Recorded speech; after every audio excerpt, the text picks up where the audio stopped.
Welcome to Putback here on SNY.TV. I'm Ian Begley, SNY NBA Insider, and we've got a special edition this afternoon talking about the Julius Randle news, season-ending surgery for Julius Randle on that dislocated shoulder.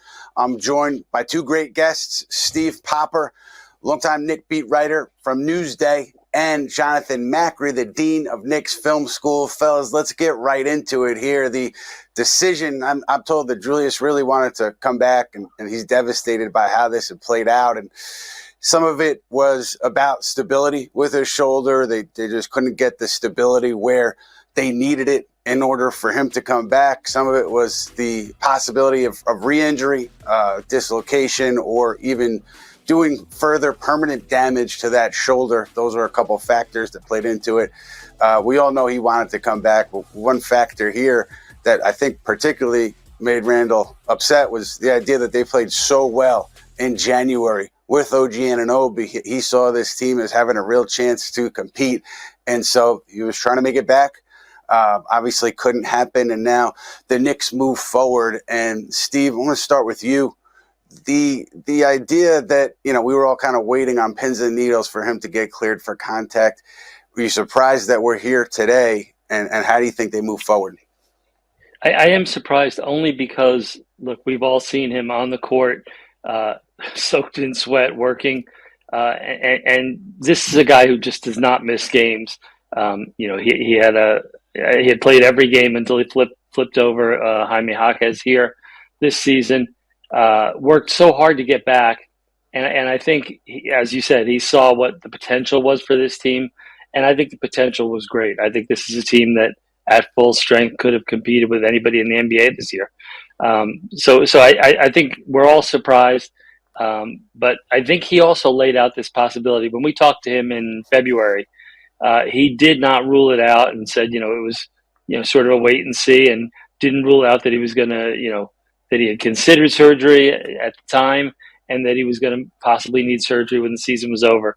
But I think, what we've seen from the reporting today, having to the risk of it possibly being a permanent injury that could end a career or disrupt his career, I think the decision was go ahead, do it now, and be ready for next year.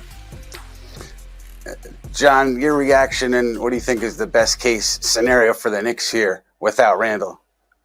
I mean, my reaction just to what Steve said, I think Steve nailed something here, which is that, we always knew this was a possibility. And I think all of you guys who are with the team every day and report on them have kind of reported different versions of the fact that, he has been going through some incredibly grueling rehab that is hard and painful and has been going on for a while.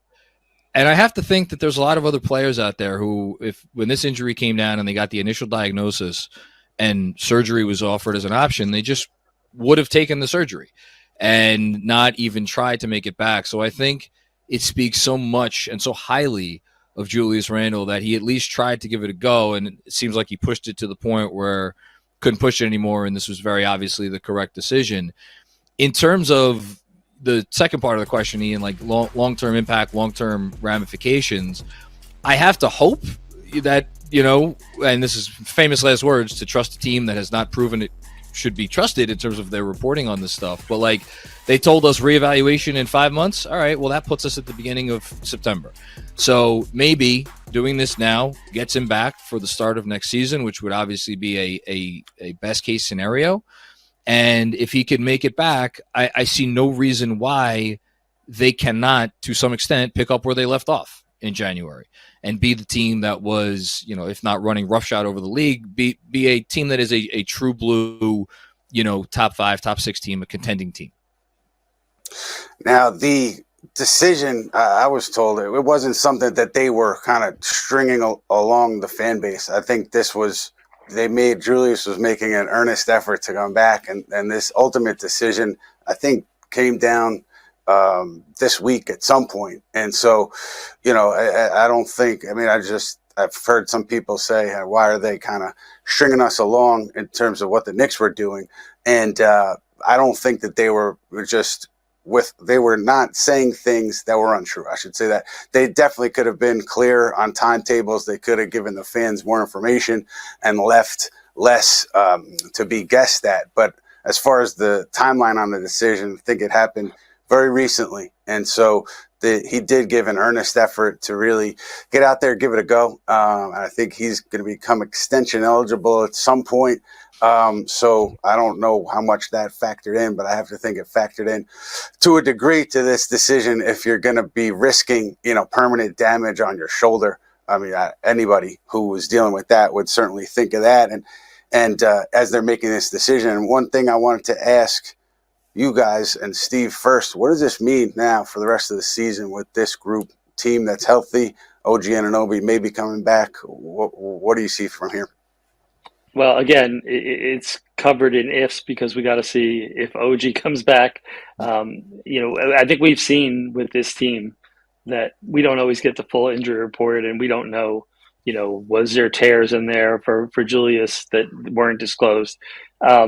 I think, and any doctor we talk to about these things for opinions, they always tell us we're not in the room with the client and the patient, and we don't know for sure. We're guessing. So I think we're guessing a little bit.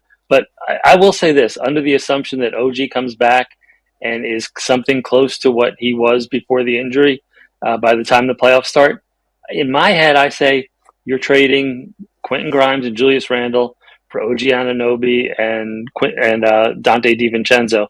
And look at what they were last year. So I say if OG's healthy and everyone's healthy, I do think that they're still a handful for a team.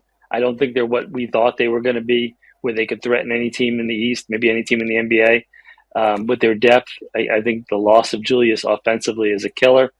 But I think defensively, I think they're a very good team. I think the offense with Dante is better than Quentin. So to me, I don't think this is a lost season right now. I still think they're going to be a threat in the postseason, just not to the level that I think we're anticipating and Knicks fans were hoping and dreaming of. John, I want your thoughts on that. I'll just interject quickly on OG. Just that I was told that, the medical side of this, they're being very conservative with their approach on Anunoby. And I think, I don't know exactly if or when he will be back, but I think once he gets on the court, if he's not there already, he still will have some things to clear in terms of how the medical team is looking at it. They're being very conservative. So we'll see where it goes. But, John, your thoughts on the rest of the way here without Julius Randle? I completely agree with Steve. I think their ceiling lowers without Julius, right? And that's, I don't think anyone would argue with that. But they could still, I would say, beat, again, if you get some version of OG that is close to the one that we saw before the injury, I think they could beat just about any other team in the East besides Boston. And if you look at last year's Miami Heat as a model, they lost Tyler Hero and Julius Randle, two very different sorts of players. But Tyler Hero was a guy for that Heat team who sopped up a massive amount of usage, 25 plus usage rate, and was completely lost. But in losing him, they were able to focus more on defense, and Jimmy Butler basically just took on the lion's share of the usage. Now, Jalen Brunson has led the league in usage since OG Anunoby and Julius Randle went down. Can he keep that up for an extended playoff run? That's a lot to ask. But if he can, and you bring OG back and you give them that extra 35-minute a night piece, again, if I was another team in the East, like Steve said, I would not be looking forward to facing this team. Yeah, and I think to a degree, maybe there's the clarity there in the locker room on Randle is a good thing. Josh Hart said the other day, we're just approaching things now that this is the team that we have, meaning without Julius Randle, without OG Anunoby. And if they come back, we'll be pleasantly surprised. I think that uncertainty, I'm not saying that, guys are upset about it, but it creates the idea that, hey, maybe he's coming back. Maybe we have to plan for it now that they know Julius Randle isn't back. It gives them a little clarity on how to plan moving forward. Steve, looking beyond this season with Julius Randle, obviously he's under contract. We all talk about the Knicks potentially making a big move at some point, maybe this summer.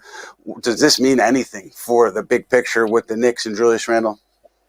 Well, I know you mentioned before the possibility of extension, and both he and Brunson, I think, are eligible this summer for an extension. And I've heard whispers that Brunson would be open to discussions to do it this summer. Um, and I don't know Julius's case. Maybe coming off of this, it's not a wise decision, or maybe it is because we've seen what can happen. To me, I think that maybe this accentuates the need to go ahead and make one of those all-in moves that they've been talking about for a while, because you see how fragile this is. They had put together a team that I think people were looking at as a championship contender this year, and you can say, it is next year, but I think there's a lot of uncertainty. You've still got to sign OG Anunoby. You've still got to figure out a way to sign and keep Isaiah Hartenstein. Precious Achiuwa is a restricted free agent. I think they've done an interesting job here building, but they've got a lot of young or a lot of draft picks here that are still just kind of sitting in there waiting for a target. I think that the Bogdanovich contract and that are things that will be dangled out there this summer. And, is it the time that maybe we see that Donovan Mitchell would work here, because we've seen Jalen play with smaller guards and it works. I just think when you see how this came apart here, getting all the talent and stars you can is an important thing. You can do it, and this is the time when they have the cap, the ability around the cap to work it. I'll just pick up and before I talk about the next season and beyond, Steve, whispers about Jalen Brunson being open to a contract extension. That's the best news I've heard today, albeit it's a low bar to raise over that.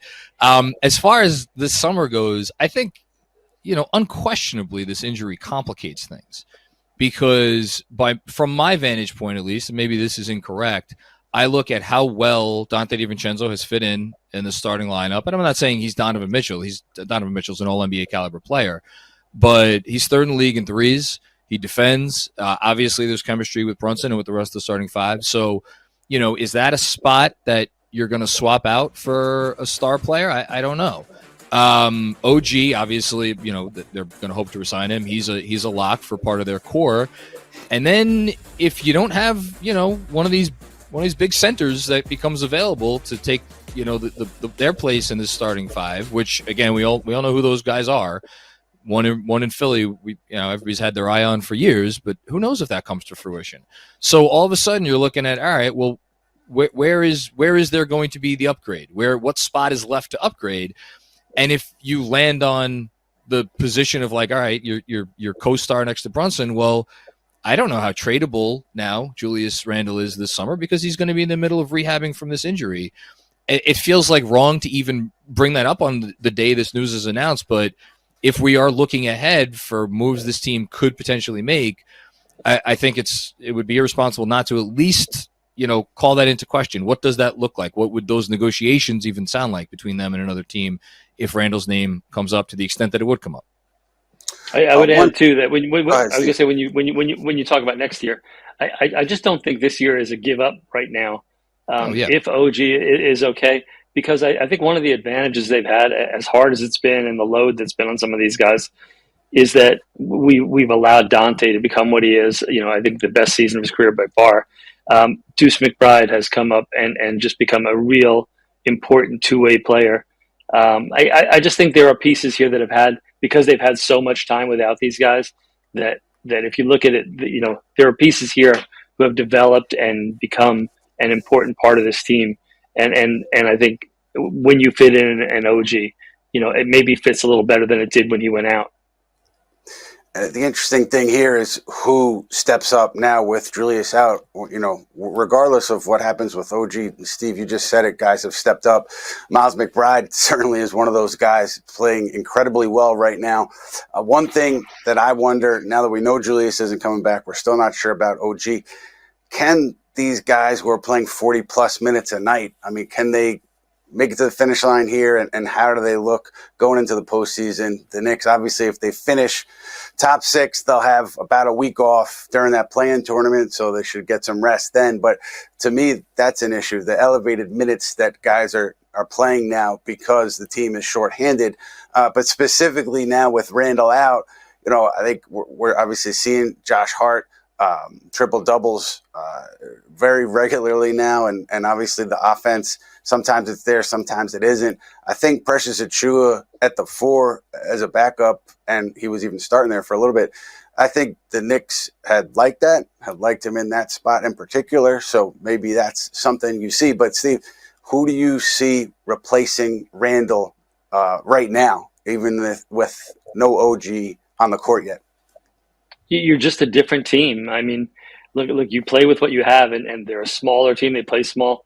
I do think, and I've said to people that I think Bogdanovich, as much as he's struggled at times this season since coming over, I just have a feeling that he's a guy who in a playoff game, off the bench, you're going to need 10 minutes without Brunson. He's a guy who can put up, 15 points in 15 minutes. I just kind of, I've always felt like he's a guy who we're not going to scratch out of the rotation in the playoffs completely. He's just a veteran who's a scorer, can create his own shot, can score at 3 different levels. Defense, maybe not so much, but like I said, I just think they become a different team. I think Jonathan mentioned earlier about the Miami with Tyler Hero last year. I think when you look at they were playing hard and playing McBride in that lineup, they're pests. They're just annoyances to teams, and they play you a different way.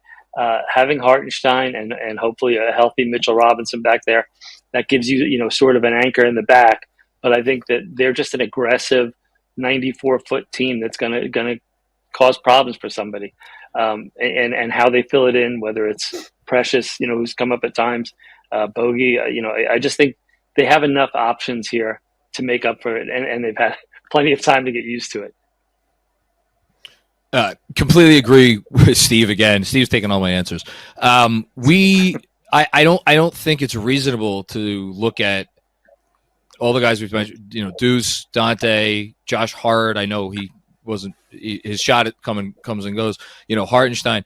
I don't think it's reasonable to look at any of these guys and expect them to do more than they've already been doing. And if you want to throw in OG in there as well for the moments that he's been healthy, I think he's certainly lived up to expectations. Bogdanovich is the guy that they got him to be more or less what he's been throughout his entire career. Now, maybe not in as many minutes. He's been a guy that's averaged 30 minutes a game, and he hasn't done that here. But he's been a reliable, efficient scorer that his offense has been good enough to justify what is, let's say questionable defense. It's probably been a little bit worse than questionable here. But I just think he's a guy, that's why I think what Steve said was so prescient. We know he can do it in the playoffs because he's done it before. We've seen him do it in playoff series. I think he's a big game player. I think they're going to need him. And I almost wonder if they shouldn't spend the next 7 games. It's going to sound weird because he hasn't been hurt, but like ramping him up, putting him in maybe for a few extra minutes and really kind of giving yourself over to like, okay, what does it look like if this guy takes a dozen shots a night or maybe even more? And can we, and again, this is where OG comes into play because he's the skeleton key that unlocks so much with his two-way play.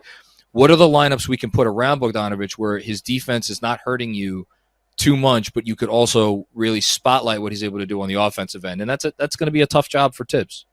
Yeah, you bring up a really good point, Jonathan. I think with Bogdanovich, and probably to a degree Alec Burks too, but Bogdanovich, sure. I think he was used to getting a certain amount of minutes, a certain amount of shots, night in and night out. He could kind of count on that. And as an offensive player, that's kind of where you get your rhythm. And maybe with him being yanked after missing a couple shots in a few of these games after being traded to New York, he doesn't have that rhythm. So, yeah, maybe you do spend some time here giving him a couple more minutes, give him a couple more shots to get in rhythm.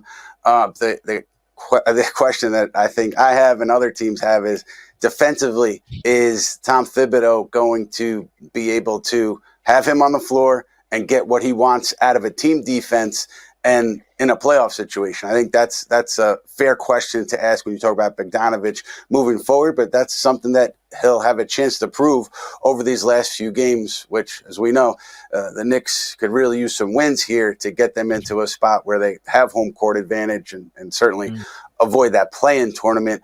Steve, Sacramento tonight, and you know the schedule moving forward. It's there's not a lot of gimmies outside of Brooklyn, and who knows what Boston is going to be doing at that point in the season. But it's tough sledding from here on out. And as you look at that bench, haven't got a lot from the bench. What do you see as the big issue there, and can it be fixed as they wait for Anunoby, or at this point is it what it is and they just have to move forward with it? We might have to expect Thibodeau to play guys a lot of minutes. That's something I don't know if we've ever seen that before.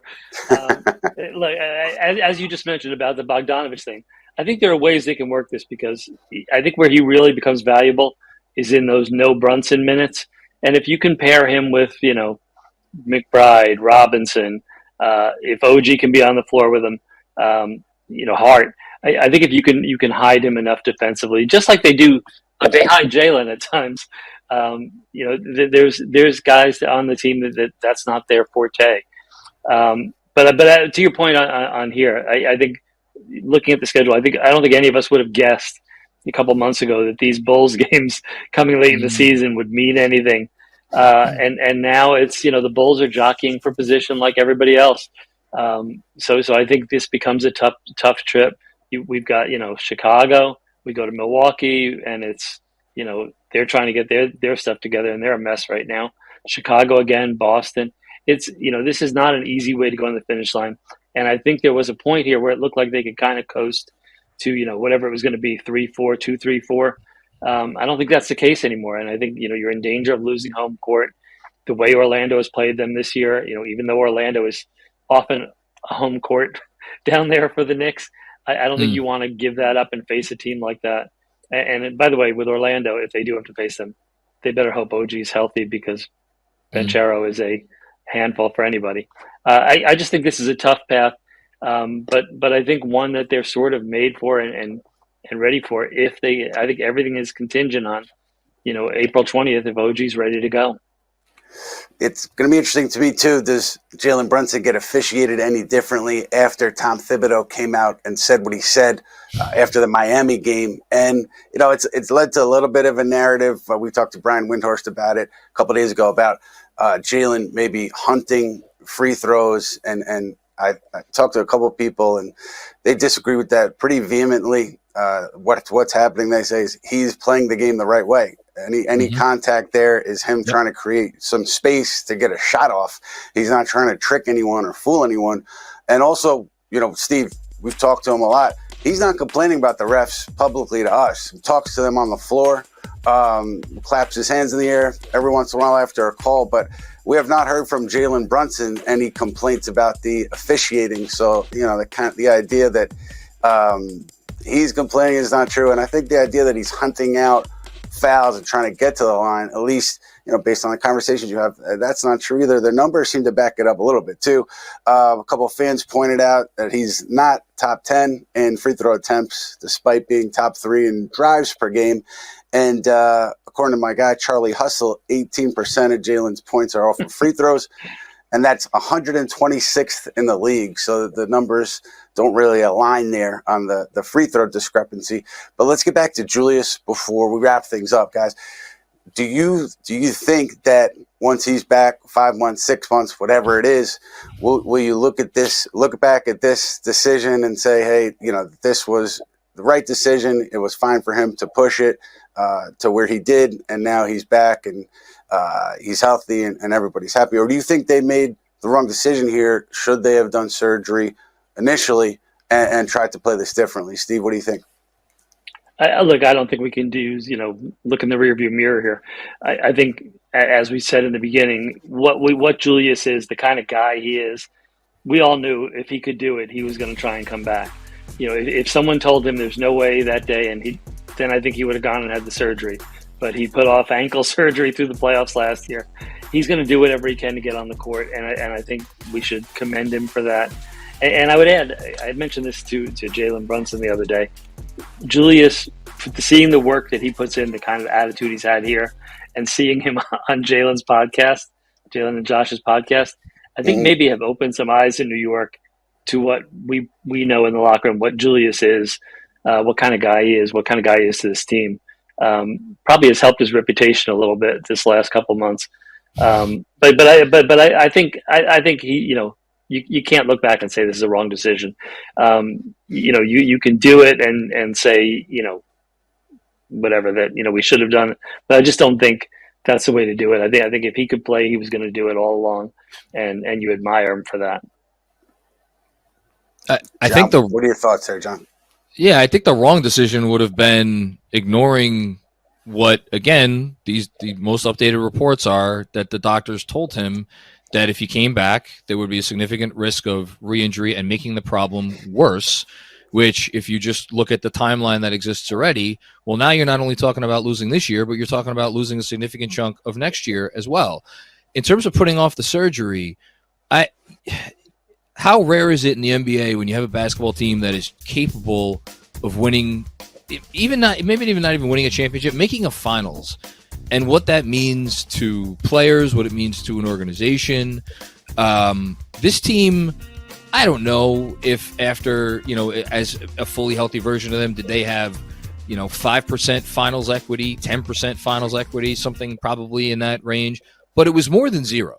And I think if that number is higher than zero, you owe it to yourself to see if you can give it a real run.